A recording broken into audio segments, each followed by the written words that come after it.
Kali ini kita akan melihat sebuah keris yang terlihat sederhana tapi terkenal dengan kekuatan gaibnya yang tidak biasa. Rahayu, Rahayu, Rahayu.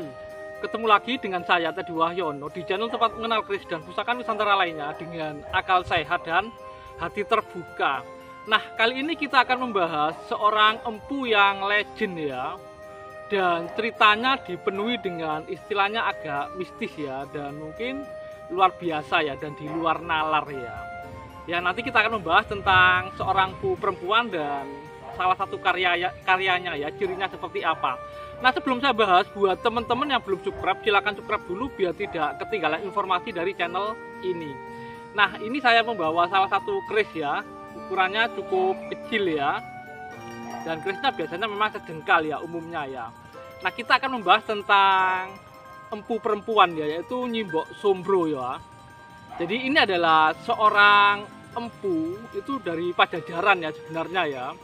Tapi nanti di akhir-akhir karirnya istilahnya dia itu pindah ke Tuban ya. Dan memang di antara karya-karyanya itu memang umumnya kecil seperti ini ya, sejengkal ukurannya ya.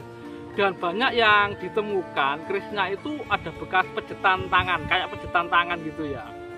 Tapi ada juga yang enggak ya, tapi kebanyakan itu memang ada pejetannya ya.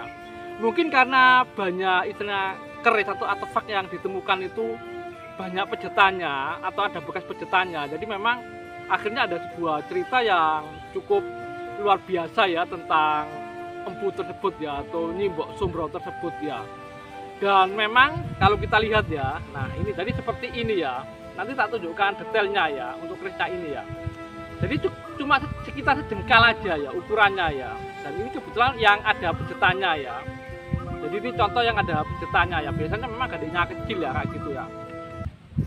Jadi bentuknya sederhana. Jadi sekilas kayak bedok. Makanya ada yang nyebut bedok sombro. Tapi ada bilang brojol ya. Cuma kebanyakan kalau nyebut keris sombro, kebanyakan bedok sombro ya. Ada cuma nyebut keris sombro kayak gitu ya. Nah, karena memang mungkin banyak yang ditemukan kayak ada bekas kayak pejetannya. Jadi ceritanya bahwa Nyi Mbok Sombro ini adalah salah satu empu yang sangat sakti ya, sangat sakti ya.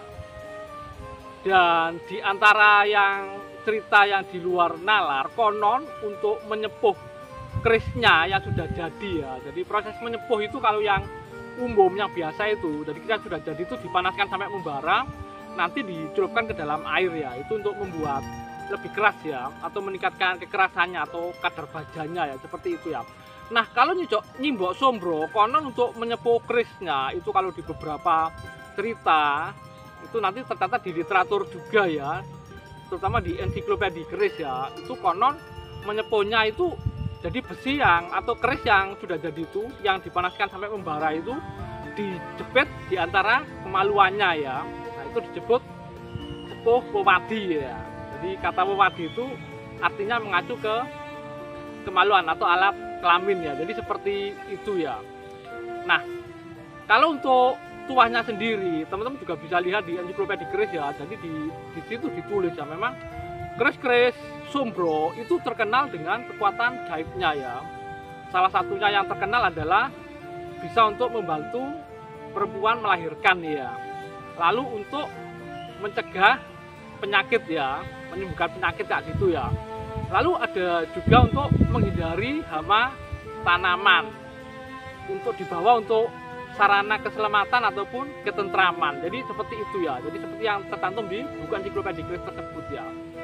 Nah, jadi mungkin itu ya sekilas tentang empu yang sangat fenomenal dan legendaris, dan ada cerita-cerita yang mistiknya juga yang di luar nalar ya. Nah, sedang untuk bentuk karyanya seperti apa, detailnya seperti apa, ini langsung saja kita simak sama-sama.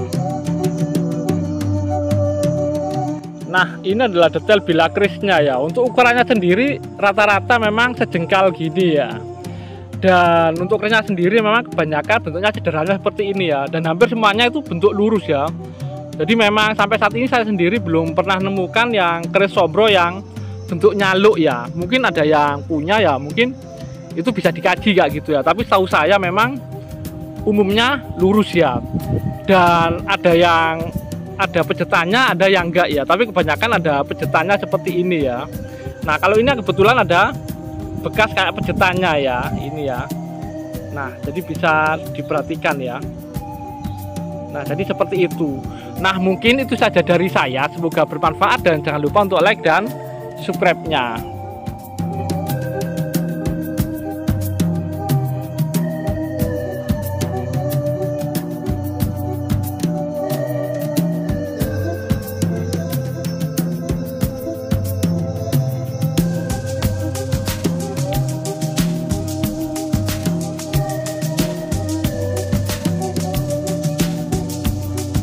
Ngelmu iku kelakone kanthi laku, lekase lawan kas, tegese kas nyantosani, setya budya pangekesing dur angkara.